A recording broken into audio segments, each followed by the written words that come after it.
أنت الرحمن يا الله، أنت الرحيم يا الله، أنت السلام يا الله، أنت العزيز يا الله، أنت القدوس يا الله، أنت الجبار يا الله. ولله الأسماء الحسنى فادعوه بها نحمده ونصلي على رسوله الكريم اما بعد فاعوذ بالله من الشيطان الرجيم بسم الله الرحمن الرحيم رب اشرح لي صدري ويسر لي امري واحلل عقدة من لساني يفقهوا قولي۔ ناظرین، پروگرام اللہ کے خوبصورت نام کے ساتھ آپ کی خدمت میں حاضر ہیں۔ آج ہم انشاءاللہ اللہ سبحانہ وتعالی کے نام الملک پر بات کریں گے۔ الملک کا معنی ہے حقیقی بادشاہ۔ قرآن مجید میں اللہ سبحانہ وتعالی کا ارشاد ہے فَتَعَالَى اللَّهُ الْمَلِكُ الْحَقُّ لَا إِلَٰهَ إِلَّا هُوَ رَبُّ الْعَرْشِ الْكَرِيمِ، بس بہت بلند ہے اللہ جو سچا بادشاہ ہے، اصل بادشاہ ہے، حقیقی بادشاہ ہے، جس کے سوا کوئی الہ نہیں، کوئی معبود نہیں، عزت والے عرش کا مالک، عزت والے عرش کا رب۔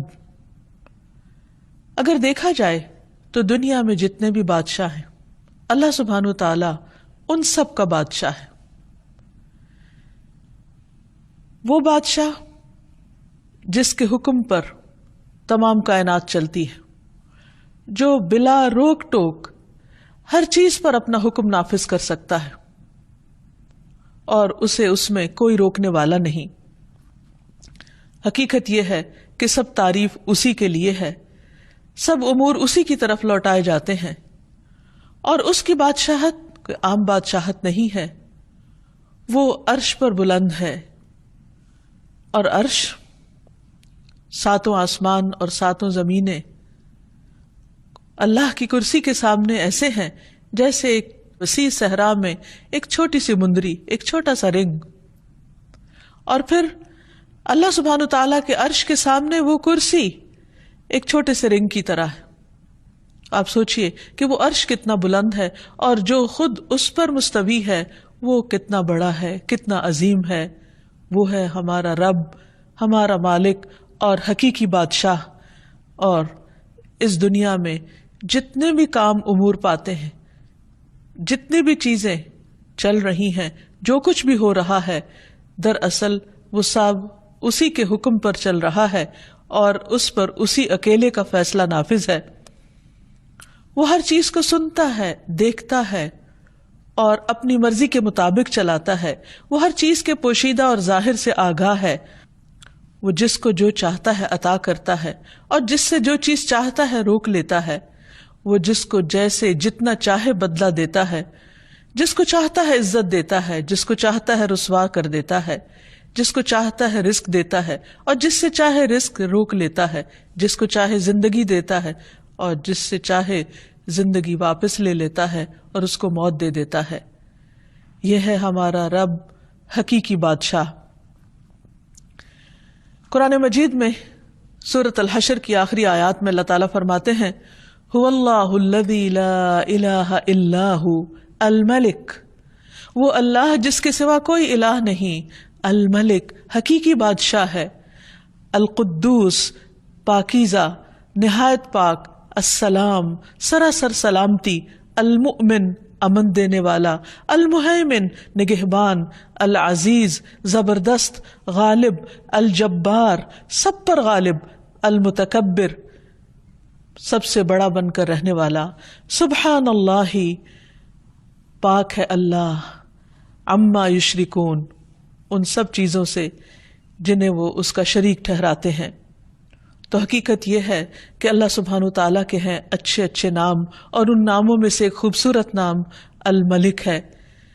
حضرت علی رضی اللہ عنہ کہتے ہیں کہ جب نبی صلی اللہ علیہ وسلم نماز کے لیے کھڑے ہوتے تو آغاز یوں کرتے اللہم انت الملک لا الہ الا انت، اے اللہ تو ہی بادشاہ ہے، تو ہی اصل بادشاہ ہے، تیرے سوا کوئی الہ نہیں۔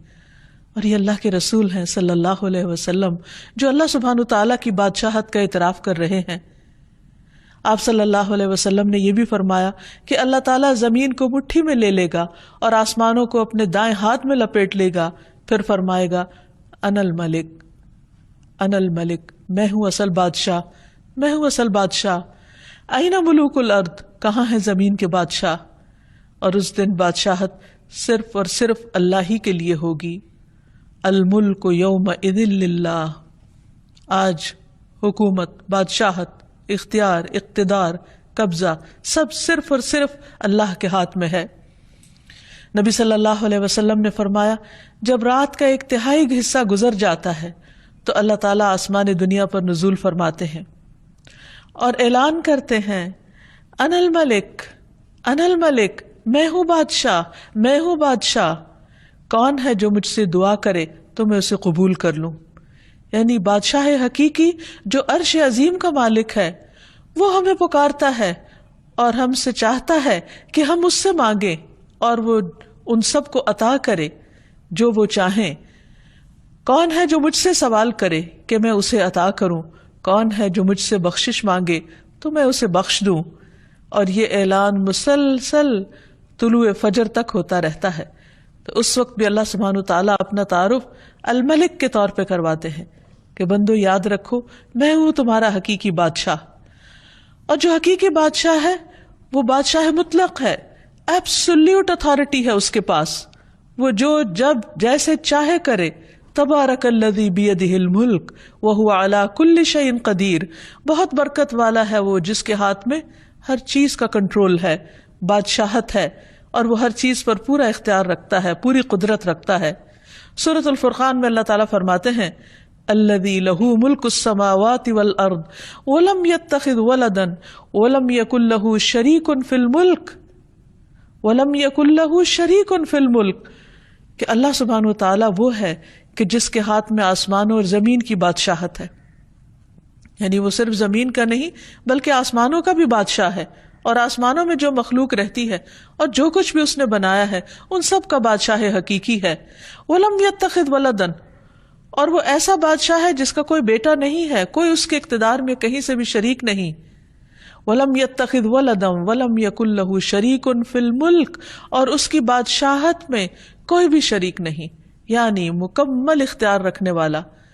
دنیا میں بادشاہ یا جہاں بھی صاحب اقتدار لوگ ہوتے ہیں تو وہ بعض اوقات دوسروں کے مشورے کے ساتھ چلتے ہیں، دوسروں کی مدد کے ساتھ چلتے ہیں. ان کی حکومت کو چلانے کے لیے ایک فوج چاہیے ہوتی ہے، خزانہ چاہیے ہوتا ہے، لیکن اللہ سبحانہ وتعالیٰ ہر چیز کے اوپر مکمل اختیار رکھتا ہے. اسے کسی کی بھی مدد اور کسی کے بھی خزانوں کی ضرورت نہیں، تمام کے تمام خزانے اس کے اپنے ہاتھ میں ہیں. پھر یہ ہے کہ دنیا میں جب کسی کو بادشاہت ملتی ہے تو ایک محدود وقت کے لیے ملتی ہے، لیکن اللہ سبحانہ وتعالیٰ ہمیشہ سے بادشاہ اور ہمیشہ رہے گا. پھر یہ کہ دنیا کے بادشاہوں سے بہت سی چیزیں اوجھل رہتی ہیں، انہیں معلوم ہی نہیں ہوتی. بعض اوقات ان کے فیصلے عدل و انصاف پر مبنی نہیں ہوتے، بعض اوقات وہ فیصلے کر لیتے ہیں لیکن ان کے فیصلے نافذ ہی نہیں ہوتے، جبکہ اللہ سبحانہ وتعالیٰ کا ہر فیصلہ علم اور حکمت پر مبنی ہوتا ہے اور اس کا ہر فیصلہ نافذ ہوتا ہے. ایسا نہیں کہ وہ حکم دے اور اس کا حکم مانا نہ جائے، وہ کسی کو کچھ کہے اور اس کی تابعداری کی نہ جائے. ہاں وقتی طور پر اگر انسان کو کچھ اختیار حاصل ہے تو وہ بھی بہت محدود ہے اور اس کے بارے میں بھی اس سے پوچھا جائے گا. تو بحیثیت مسلمان ہمارا اس بات پر پورا یقین اور پورا ایمان ہونا چاہیے کہ اصل بادشاہت اللہ ہی کے لیے ہے، اور اگر زمین پر اللہ نے مجھے کسی بھی معاملے میں کچھ بھی اختیار دیا ہے تو صرف یہ وقتی ہے اور اس کا بھی حساب ہونے والا ہے. لیکن اللہ سبحانہ وتعالیٰ ہی حقیقی بادشاہ ہے. سورۃ المؤمنون میں آتا ہے، اللہ تعالیٰ فرماتے ہیں قُلْ مَنْ بِيَدِهِ مَلَكُوتُ كُلِّ شَيْءٍ وَهُوَ يُجِيرُ وَلَا يُجَارُ عَلَيْهِ، ان سے پوچھئے بتاؤ بادشاہی کس کے ہاتھ میں ہے، بادشاہ کون ہے، اور وہ کون ہے جو پناہ دیتا ہے اور اس کے مقابلے میں کسی کو پناہ نہیں مل سکتی. سورۃ یاسین میں اللہ تعالیٰ فرماتے ہیں فَسُبْحَانَ الَّذِي بِيَدِهِ مَلَكُوتُ كُلِّ شَيْءٍ وَإِلَيْهِ تُرْجَعُونَ، پاک ہے وہ اللہ، وہ ذات جس کے ہاتھ میں ہر چیز کی بادشاہت ہے، ہر چیز پر وہ چھایا ہوا ہے، ہر چیز پر غالب ہے، ہر چیز پر اس کا حکم چلتا ہے، اور تم سب اسی کی طرف لوٹائے جاؤ گے، اسی کے پاس پہنچو گے، پھر وہ تم سے حساب لے گا، تم سے پوچھے گا۔ اور جہاں تک اختیارات کا تعلق ہے تو دنیا میں جتنے بھی بادشاہ ہیں ان کے پاس جو بھی خزانے ہیں وہ محدود ہیں اور وہ ختم ہو جاتے ہیں، اور ان کو بھرنے کے لیے انہیں مختلف وسائل اختیار کرنے پڑتے ہیں، جبکہ اللہ سبحانہ وتعالی اس کو خرچ کرنے کے لیے کسی سے کچھ لینے کی ضرورت نہیں ہوتی۔ ایک روایت میں آتا ہے رسول اللہ صلی اللہ علیہ وسلم نے فرمایا، اللہ کا ہاتھ بھرا ہوا ہے، اسے رات دن کی بخشش کم نہیں کرتی، وہ دن کو بھی دیتا ہے، وہ رات کو بھی دیتا ہے، اور یہ دینا اس کے خزانوں میں کمی نہیں کرتا۔ آپ نے فرمایا، کیا تمہیں معلوم ہے کہ جب اس نے آسمان و زمین پیدا کیا اور جب سے پیدا کیے اس نے کتنا کچھ خرچ کیا؟ یعنی جب سے یہ دنیا بنی ہے اس نے کیا کچھ نہیں دیا، وہ دیتا ہی چلا جا رہا ہے۔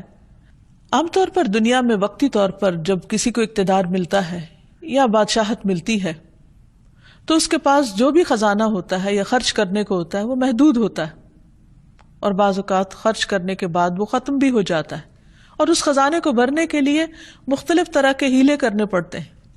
لیکن اللہ سبحانہ وتعالیٰ کسی کا بھی محتاج نہیں، وہ دن رات خرچ کرتا ہے لیکن اس کے خزانوں میں کسی قسم کی کوئی کمی واقع نہیں ہوتی۔ رسول اللہ صلی اللہ علیہ وسلم نے فرمایا، اللہ تعالیٰ کا ہاتھ بھرا ہوا ہے اور وہ اس میں سے دن رات خرچ کرتا ہے، لیکن تمہیں معلوم ہے کیا کہ جب سے اس نے آسمان و زمین پیدا کیے ہیں اس نے کتنا خرچ کیا ہے؟ اس نے بھی اس میں، یعنی اس وقت سے خرچ کرنے نے اس میں کوئی کمی نہیں کی، یعنی اس کا ہاتھ پھر بھی بھرا ہوا ہے، وہ جتنا بھی دیتا چلا جائے اس کے خزانے کم نہیں ہوتے، وہ کسی کا محتاج نہیں، اسے کسی سے قرض نہیں لینا ہوتا، اسے کسی سے لے کر نہیں دینا، وہ پوری طرح مالک بھی ہے اور پھر بادشاہ بھی ہے۔ پھر فرمایا کہ اس کا عرش پانی پر ہے اور اس کے دوسرے ہاتھ میں ترازو ہے جسے وہ جھکاتا اور بلند کرتا رہتا ہے، یعنی جیسے جس چیز میں چاہے تصرف کرے، اسے کوئی روکنے والا نہیں ہے۔ اس کے برعکس بندوں کی بادشاہت بہت محدود ہے، وقت کے اعتبار سے بھی اور ان کے پاس جو اختیارات ہیں اس کے اعتبار سے بھی۔ لیکن کتنی حیرت کی بات ہے کہ ہم اگر دنیا میں کسی کے پاس کچھ بھی اختیار ہو تو اس سے فوراً مروب ہو جاتے ہیں، اس سے ڈرنے لگتے ہیں، اس کی مرضی کی بات کرنے لگتے ہیں۔ لیکن اس کے برعکس اللہ سبحانہ وتعالی جو پوری کائنات کا بادشاہ ہے اور ہر چیز کا اختیار اس کے پاس ہے، ہم اس سے ڈرتے نہیں، اس کے آگے جھکتے نہیں۔ یہ کس قدر ناسمجھی کی بات ہے، اور بات وہی ہے جو اللہ سبحانہ وتعالی نے خود فرمائی، وَمَا قَدَرُ اللَّهَ حَقَّ قَدْرِهِ، انہوں نے اللہ کی قدر ہی نہیں کی جیسا کہ حق ہے اس کی قدر کرنے کا۔ وَالْأَرْضُ جَمِيعًا قَبْضَتُهُ يَوْمَ الْقِيَامَةِ، اور زمین ساری کی ساری اس کے قبضے میں ہوگی قیامت کے دن۔ وَالسَّمَاوَاتُ مَطْوِيَّاتٌ بِيَمِينِهِ، اور آسمان اس کے دائیں ہاتھ میں لپٹے ہوئے ہوں گے، یعنی ہر چیز اس کے قبضہ قدرت میں ہے، اختیار میں ہے۔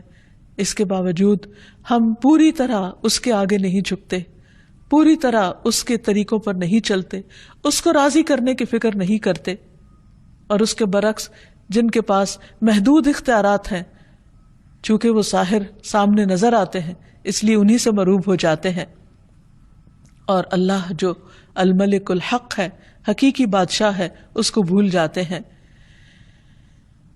پھر آپ دیکھیے کہ اللہ سبحانہ وتعالی جیسی قدرت بھی کسی کے پاس نہیں۔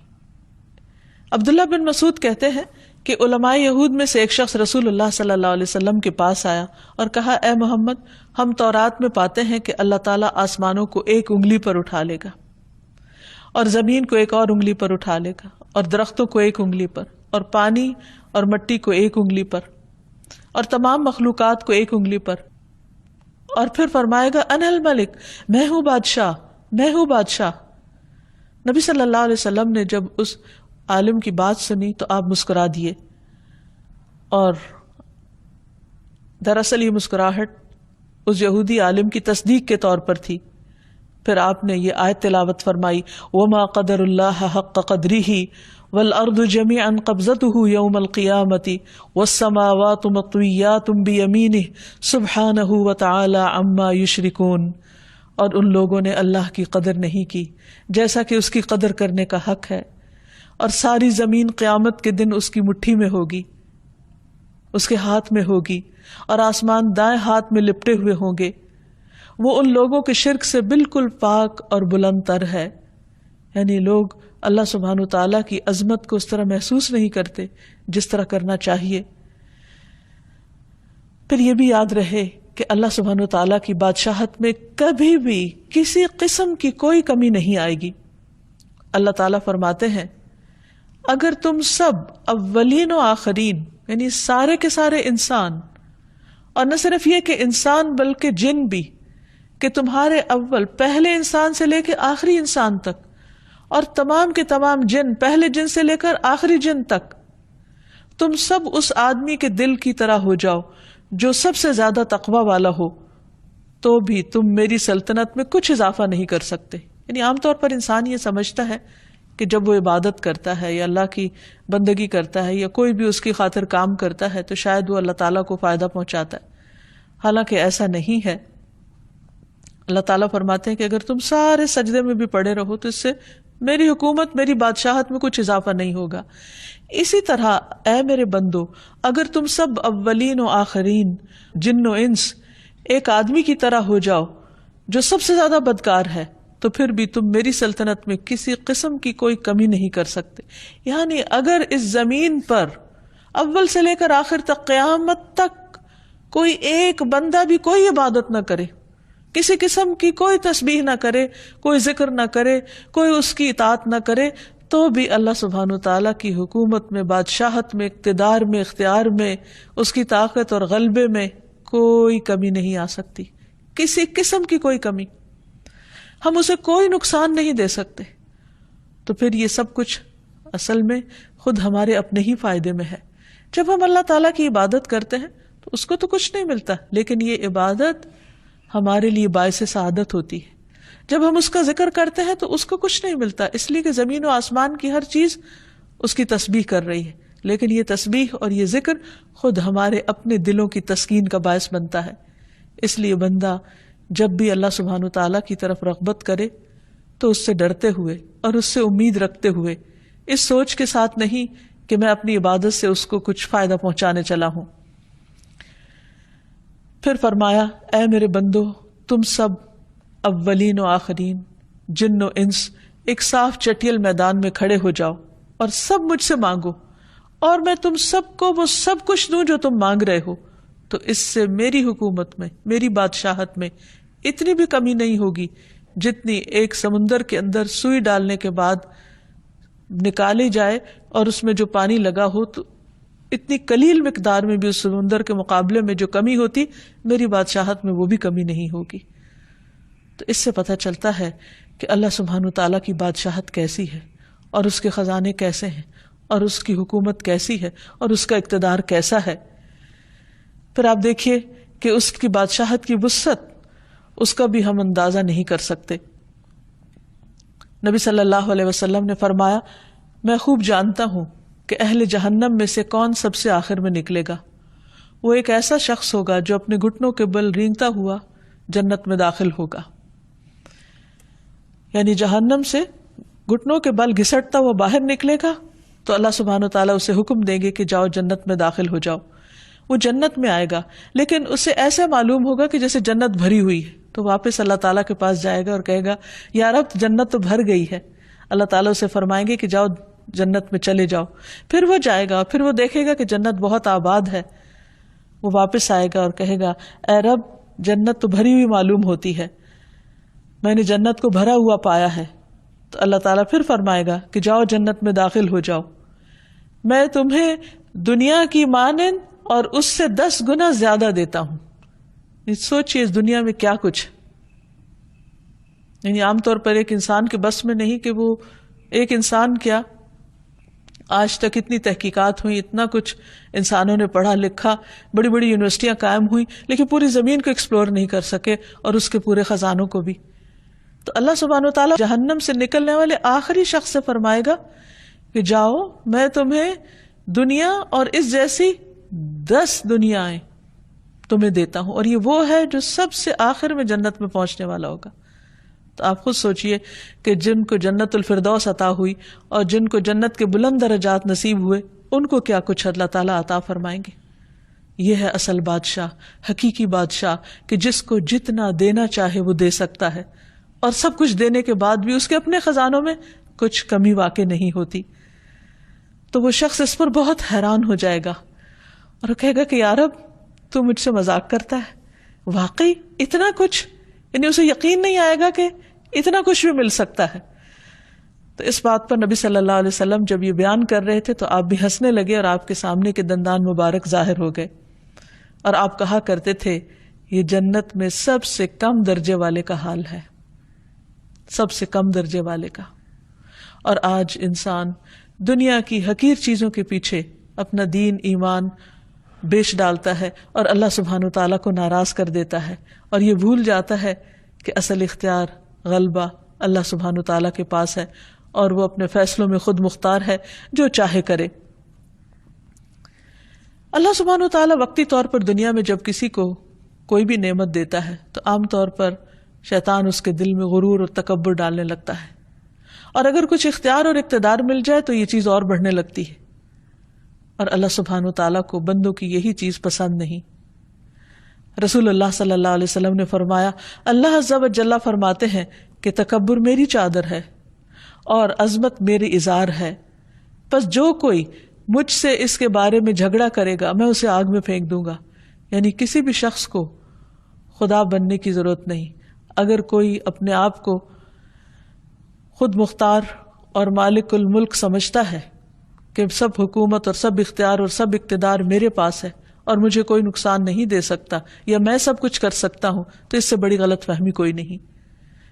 دنیا میں انسان کو چھوٹی یا بڑی کوئی بھی جو نعمت ملے، ہمیشہ انسان ہمبل رہے، شکر ادا کرتا رہے، اسے اللہ کی دی ہوئی نعمت سمجھے، اور اپنے آپ کو کبھی بھی اس کا حقیقی مالک نہ سمجھے۔ جو کچھ ہے عارضی طور پر ہے، ایک امتحان کے لیے ہے، اور جلد ہمارے ہاتھوں سے نکل جانے والا ہے، اس لیے اصل اختیار اللہ کے پاس ہے۔ پھر اسی طرح یہ بھی یاد رہے کہ اللہ سبحانہ وتعالیٰ کی بادشاہت ایسی بادشاہت ہے کہ جس میں حکم دینے یا روکنے اور کسی بھی چیز کو کرنے کا مکمل اختیار اس کے پاس ہے۔ ارشاد باری تعالیٰ ہے، بدیع السماوات والارض واذا قضى امرا فانما يقول له كن فيكون۔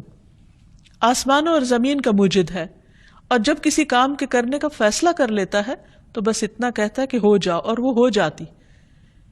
آپ سوچئے کہ دنیا میں اگر کوئی حکم دیتا بھی ہے تو بعض اوقات اس کے حکم، اس کے آرڈیننس، اس کے فرمان کی کیا ویلیو ہوتی ہے۔ بعض اوقات پوری پوری قوتیں صرف کر کے بھی ایک قانون کو نافذ نہیں کیا جا سکتا، جبکہ اللہ سبحانہ وتعالیٰ صرف اتنا ارادہ کرتے ہیں کہ ہو جاؤ، اور صرف کلمہ کن فرماتے ہیں اور سب کچھ ہو جاتا ہے، اور کوئی اس کو روکنے والا نہیں ہوتا۔ اور اسی لیے ہم ہر نماز کے بعد جو دعا پڑھتے ہیں یا پڑھنے کا حکم دیا گیا کہ اللہم لا مانع لما اعطیت ولا معطی لما منعت ولا ينفع ذا الجد منک الجد۔ اے اللہ، جسے تو دے اسے کوئی روکنے والا نہیں، اور جس سے تو روک دے اسے کوئی دینے والا نہیں، اور کسی مالدار کو اس کا مال تیری بارگاہ میں کوئی فائدہ نہ دے سکے گا۔ یعنی اگر دنیا میں کسی کے پاس کچھ بھی ہے تو وہ دنیا ہی کے چند دن کے فائدے کے لیے ہے، آخرت میں وہ مال دے کر اللہ کو راضی نہیں کر سکتا۔ پھر آپ دیکھیے کہ مخلوق پر، یعنی انسان ہو یا باقی حیوانات ہو، یا جو بھی اللہ سبحانہ وتعالیٰ نے چیزیں بنائی ہیں، بڑے بڑے ستارے اور سیارے جن کی بڑائی کے بارے میں آج انسان تھوڑا بہت کچھ جانتا ہے، تو ان سب کو کنٹرول کس نے کیا ہوا ہے؟ ان سب پر کس کا حکم چل رہا ہے؟ اور کس نے ان کے لیے جو ضابطہ بنایا اس پر وہ مکمل طور پر پابند بھی ہیں، اور اس میں کسی قسم کی کمی بیشی نہیں کرتے۔ اللہ سبحانہ وتعالیٰ خود اس کے بارے میں فرماتے ہیں، الم تعلم، کیا تم جانتے نہیں ہو، ان اللہ لہ ملک السماوات والارض، کہ اللہ سبحانہ وتعالیٰ ہی کے لیے آسمان و زمین کی بادشاہت۔ یعنی جتنا کچھ بھی تم دیکھ رہے ہو، یہ سورج، چاند، ستارے، یہ بلینز آف گیلیکسیز اور ان کے اندر ٹریلینز آف سٹارز، اور ان سب کا مسلسل چلتے رہنا، چلنا نہیں بلکہ پوری قوت کے ساتھ دوڑتے رہنا اور اس نظام میں کسی قسم کا خلل نہ آنا، یہ دراصل کس کے کنٹرول میں ہے، کس کے اختیار میں ہے، کس نے ان سب کو ایک ڈسپلن کے اندر رکھا ہوا ہے. آج ہمارے لیے تو ایک ٹریفک کو کنٹرول کرنا مشکل ہو جاتا ہے، لیکن آسمانوں کی ٹریفک، خواہ وہ بادل ہوں یا ستارے اور کواکب ہوں، یہ تمام چیزیں صرف اور صرف اللہ کے حکم کے مطابق ہی چل رہی ہیں. اسی نے ان کو تھاما ہوا ہے اور ان میں سے کوئی ایک بھی اپنی راہ چھوڑ کر دوسری طرف نہیں جاتا.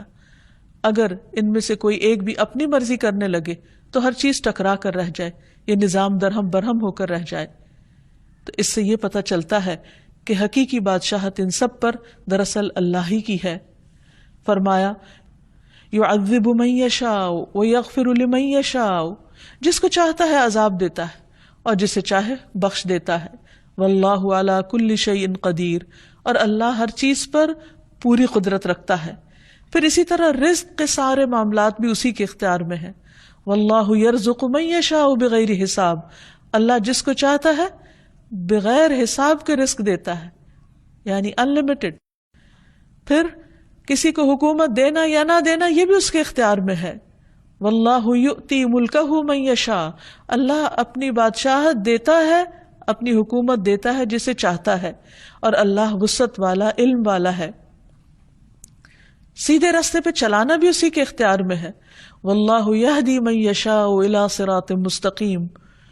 پھر نفع اور نقصان بھی اسی کے ہاتھ میں ہے. وَإِن يَمْسَسْكَ اللَّهُ بِضُرٍّ فَلَا كَاشِفَ لَهُ إِلَّا هُ، اگر اللہ سبحانہ وتعالیٰ تمہیں کوئی نقصان پہنچانا چاہے تو اس کے سوا اسے کوئی ہٹا نہیں سکتا. وَإِن يُرِدْكَ بِخَيْرٍ، اور اگر تمہیں کوئی خیر پہنچانا چاہے فَلَا رَادَّ لِفَضْلِهِ، تو اس کے فضل کو بھی کوئی نہیں پھیر سکتا. يُصِيبُ بِهِ مَن يَشَاءُ، وہ جس کو چاہتا ہے وہ فضل پہنچاتا ہے، یعنی کوئی اس کو روک نہیں سکتا. یصیب بہ من یشاء من عبادہ وہو الغفور الرحیم، اور وہ غفور الرحیم بھی ہے. پھر اسی طرح نبوت کا دینا بھی اسی کے اختیار میں ہے. اس نے جس کو چاہا اپنے بندوں میں سے اپنی رسالت کے لیے چن لیا. پھر ہر طرح کا فضل دینا بھی اللہ کے اختیار میں ہے، یعنی کوئی کسی سے اللہ کی نعمت کو چھین نہیں سکتا. اور اسی لیے حسد کرنا منع کیا گیا ہے، کیونکہ وہ اللہ کا فیصلہ ہوتا ہے، وہ جس پہ جو چاہے رحمت فرمائے. پھر اسی طرح بیٹے اور بیٹیاں دینا بھی اللہ کے اختیار میں ہے. اللہ تعالیٰ فرماتے ہیں للہ ملک السماوات والارض یخلق ما یشاء یہب لمن یشاء اناثا ویہب لمن یشاء الذکور. آسمانوں اور زمین کی بادشاہت اللہ ہی کی ہے، جسے چاہتا ہے جو چاہتا ہے پیدا کرتا ہے. یخلق ما یشاء، یعنی اس کی تخلیق اس کی مرضی سے ہوتی ہے کیونکہ وہ بادشاہ ہے. جسے چاہتا ہے بیٹیاں عطا کرتا ہے، جسے چاہتا ہے بیٹے دیتا ہے، اور جسے چاہتا ہے ملا جلا کر دیتا ہے. اصل اختیار اسی کا ہے. پھر اسی طرح انسانوں کو معاف کرنا یا عذاب دینا یا بخش دینا یہ بھی اسی کے اختیار میں ہے. اور اس میں بھی مالک یوم الدین وہ خود ہے، روز جزا کا مالک، جس میں سارے فیصلے اس کی مرضی کے مطابق ہوں گے. پھر تمام بنی آدم کے دلوں کا اختیار بھی اللہ سبحانہ وتعالیٰ کے پاس ہے. یعنی صرف یہ نہیں کہ آسمان اور ستارے سیارے کا مالک وہ ہے اور اس پر اس کی حکومت ہے، نہیں، اس زمین پر بھی حقیقی حکومت اور بادشاہت اسی کی ہے، حتیٰ کہ انسانوں کے دلوں پر بھی. رسول اللہ صلی اللہ علیہ وسلم نے فرمایا تمام بنی آدم کے دل رحمان کی انگلیوں میں سے 2 انگلیوں کے درمیان ایک دل کی طرح ہیں، وہ جیسے چاہتا ہے اسے پھیر دیتا ہے. پھر آپ صلی اللہ علیہ وسلم نے فرمایا اللہم مصرف القلوب صرف قلوبنا علی طاعتک، اے اللہ جو دلوں کا پھیرنے والا ہے ہمارے دلوں کو اپنی اطاعت پر پھیر دے، یعنی اس کی طرف موڑ دے، کیونکہ اللہ کے لیے کچھ بھی ناممکن نہیں، ہر چیز اسی کے اختیار میں ہے. پھر یہ بھی یاد رہے کہ اللہ سبحانہ وتعالیٰ کو کوئی مجبور کرنے والا نہیں. دنیا کے بادشاہ بعض اوقات وہ مجبور ہوتے ہیں، وہ اپنے حواریوں اور اپنے دوسرے مددگاروں کی مرضی کے مطابق فیصلے کرتے ہیں. بعض اوقات وہ اپنی خواہش کے مطابق فیصلے بھی نہیں کر سکتے. لیکن اللہ سبحانہ وتعالیٰ کی بادشاہت ایسی بادشاہت ہے کہ جس میں وہ جس کو جو چاہے عطا کر دے، جو چاہے فیصلہ کر دے، کوئی اس کے فیصلوں پر حاوی نہیں ہو سکتا. نبی صلی اللہ علیہ وسلم نے فرمایا تم میں سے کوئی کبھی یوں نہ کہے کہ اللہ اگر تو چاہے تو مجھے معاف کر دے، تو چاہے تو مجھ پر رحم فرما، نہیں بلکہ پورے عزم سے مانگے، کیونکہ اللہ جو چاہے کرتا ہے، وہ جو چاہے کرتا ہے، کوئی اسے مجبور کرنے والا نہیں، اس لیے اس سے خوب اچھی طرح پورے یقین اور اعتماد کے ساتھ مانگو۔ اور ایک اور چیز یہ کہ اس کی بادشاہت ایسی بادشاہت ہے جس میں وہ ظلم نہیں کرتا۔ دنیا میں اگر انسان کو چند انسانوں پر بھی کچھ اختیار مل جائے تو اس اختیار کی وجہ سے بعض اوقات وہ ان کے حقوق مارنے لگتا ہے یا ان پر ظلم کرنے لگتا ہے، ان کو اپنے کنٹرول میں لینے لگتا ہے، لیکن اللہ سبحانہ وتعالی کسی پر ظلم نہیں فرماتا۔ ابی رضی اللہ عنہ کہتے ہیں اگر اللہ اپنے آسمان والوں اور زمین والوں کو عذاب دینا چاہے تو وہ دے سکتا ہے، اور وہ ان پر ظلم کرنے والا نہ ہوگا، اور اگر وہ ان پر رحم کرنا چاہے تو کر سکتا ہے، تو اس کی رحمت ان کے لیے ان کے اعمال سے زیادہ بہتر ہے۔ تو بہرحال اگر ہمیں یہ یقین ہو جائے کہ حقیقی بادشاہ وہ ہے تو پھر ہم سب اس کے آگے عاجزی کرنے والے ہوں، اس سے ڈرنے والے ہوں، اس سے مانگنے والے ہوں، اور اسی کے سامنے اپنی حاجات رکھنے والے ہوں۔ جیسا کہ ہم دیکھتے ہیں کہ بڑے بڑے پیغمبروں نے جنہیں اللہ سبحانہ وتعالیٰ نے دنیا میں بادشاہت عطا کی، انہوں نے بھی اپنی ساری دعائیں اور حاجتیں اس حقیقی بادشاہ کے سامنے رکھی۔ مثلا یوسف علیہ السلام، اللہ سبحانہ وتعالیٰ نے ان کو ایسی حکومت عطا کی کہ جس میں پورا اختیار دیا، لیکن انہوں نے کیا مانگا؟ رب قد آتیتنی من الملک وعلمتنی من تأویل الاحادیث فاطر السماوات والارض انت ولی فی الدنیا والآخرہ توفنی مسلما والحقنی بالصالحین۔ اے میرے رب، بے شک تو نے مجھے حکومت سے حصہ دیا اور باتوں کی اصل حقیقت سے سکھایا، یعنی باتوں کی تہ تک پہنچنا سکھایا۔ آسمان اور زمین کے پیدا کرنے والے، دنیا اور آخرت میں تو ہی میرا مددگار ہے۔ یعنی انہیں اپنی بادشاہت پر کسی قسم کا کوئی فخر نہیں تھا، اور انہوں نے اسے کوئی اپنی ذاتی ملکیت نہیں سمجھا، بلکہ کیا کہا کہ یہ سب کچھ دراصل تیری ہی مدد سے تھا۔ تو مجھے اسلام کی حالت میں فوت کرنا، یعنی میرے لیے سعادت کیا ہے کہ میں تیرا بندہ بن کے جیوں اور میری موت بھی تیری بندگی میں آئے، تیری فرما برداری میں آئے، اور تو مجھے نیک لوگوں کے ساتھ ملا۔ یعنی دنیا کی بادشاہت پر انہوں نے کس چیز کو فوقیت دی؟ اللہ سبحانہ وتعالیٰ کی رضا کو اور نیک بندوں کی صحبت کو۔ سلیمان علیہ السلام، جن کے لیے اللہ سبحانہ وتعالیٰ نے ہر چیز کو مسخر کر رکھا تھا، ہواؤں کو مسخر کر رکھا تھا، جنات کو مسخر کر رکھا تھا، پرندوں کو، ہر طرح کی فوجیں تھیں ان کے پاس، لیکن وہ اللہ کے فرما بردار بندے تھے۔ وہ کیا دعا کرتے ہیں؟ رب اغفر لی وہب لی ملکا لا ينبغی لأحد من بعدی انک انت الوہاب۔ وہ بھی اللہ ہی سے مانگتے ہیں، اے رب مجھے بخش دے۔ کس قدر عاجزی ہے، سب کچھ ہوتے ہوئے بھی کہتے یا رب مجھے بخش دے، اور ایسی بادشاہت دے جو میرے بعد کسی کے لائق نہ ہو، یقیناً تو بہت عطا کرنے والا ہے۔ یعنی ایک طرف اپنی بخشش اور دوسری طرف جو ان کے دل میں تھا انہوں نے مانگا اور پورے یقین کے ساتھ مانگا۔ پھر اسی طرح ذوالقرنین، اللہ سبحانہ وتعالیٰ نے ان کو بھی بہت کچھ اختیار دیا، اور یہاں تک دیا کہ تو لوگوں کے بارے میں جیسا بھی تصرف کرنا چاہے کرے، لیکن انہوں نے بھی کس طرح اللہ سبحانہ وتعالیٰ کو راضی کرنے کے لیے بندوں کے ساتھ احسان کیا اور اپنے اقتدار سے کسی طرح کا ناجائز فائدہ نہیں اٹھایا۔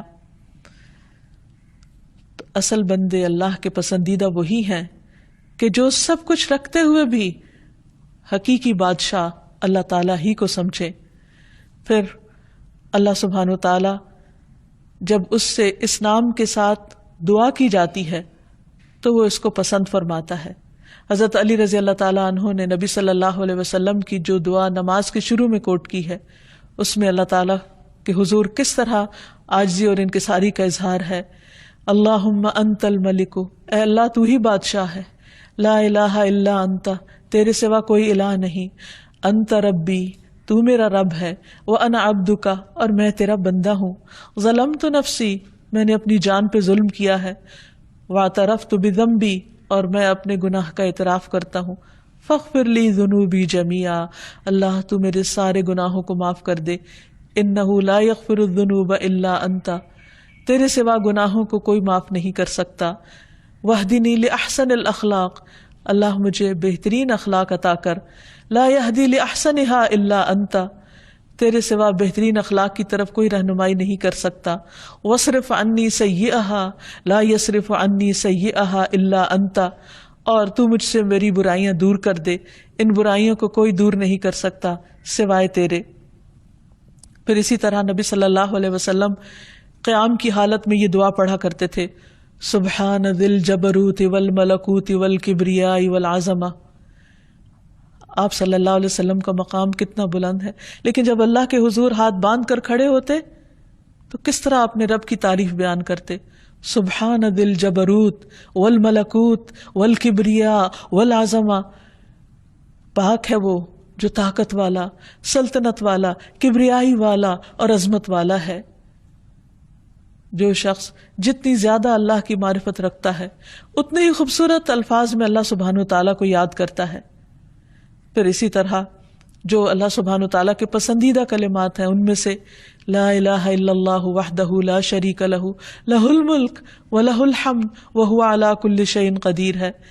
نبی صلی اللہ علیہ وسلم جب نماز کے بعد سلام پھیرتے تو یہ کلمہ پڑھا کرتے تھے ہر نماز کے بعد کہ اللہ کے سوا جو صرف ایک ہے، کوئی اور معبود نہیں، اس کا کوئی شریک نہیں. لہ الملک، ساری بادشاہت اسی کی ہے اور سب تعریف بھی اسی کی ہے اور وہ ہر چیز پر قادر ہے.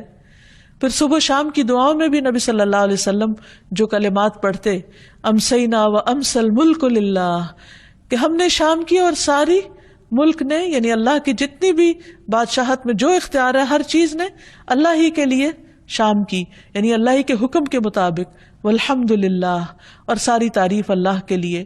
اور پھر آگے مزید دعا بھی ہے. پھر اسی طرح صفا و مروہ کا طواف کرتے وقت بھی جو دعا سکھائی گئی اس میں بھی اللہ سبحانہ وتعالیٰ کے ملک کا اعتراف ہے. تو ہمارے لیے لازم ہے کہ ہم اللہ تعالیٰ کو بادشاہ حقیقی سمجھیں اور اس کے آگے ہمبل ہو جائیں، اس کی اطاعت اور فرما برداری کریں، اس کی اس بادشاہت میں کسی کو شریک نہ سمجھیں اور شرک کو گناہ عظیم سمجھیں. اللہ کے سوا کسی اور کو اختیار والا نہ سمجھیں، کیونکہ سب کے پاس جو بھی اختیار ہے وہ محدود ہے اور حقیقی معنوں میں دینے والا اللہ سبحانہ وتعالیٰ ہے. اور اس سے شدید محبت کرنے والے ہوں، کیونکہ وہ ہر چیز کا مالک ہے، دنیا کی بھی اور آخرت کی بھی. اور پھر اس سے ملاقات کا شوق بھی ہمارے اندر ہو. جب دنیا میں کسی بڑے انسان کے بارے میں ہم سنتے ہیں تو اس سے ملنے کا شوق ہوتا ہے، اس کے قریب ہونے کا شوق ہوتا ہے.